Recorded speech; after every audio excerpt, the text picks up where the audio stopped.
Add a kick on each 4 steps.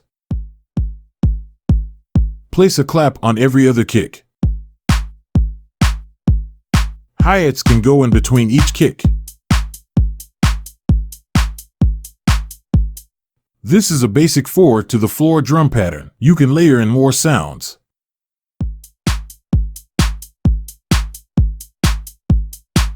You can also paint in the drums in the playlist to have more control and overview. Many EDM artists do it like this. Layer the clap on each other kick.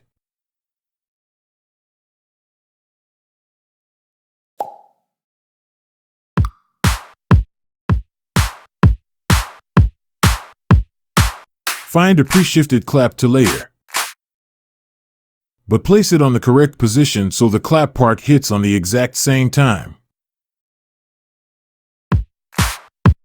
Use the Alt key to disable snapping so you can place it exactly where you want to. Now get creative and add in hats, toms, ambient sounds, and your wildest fantasies.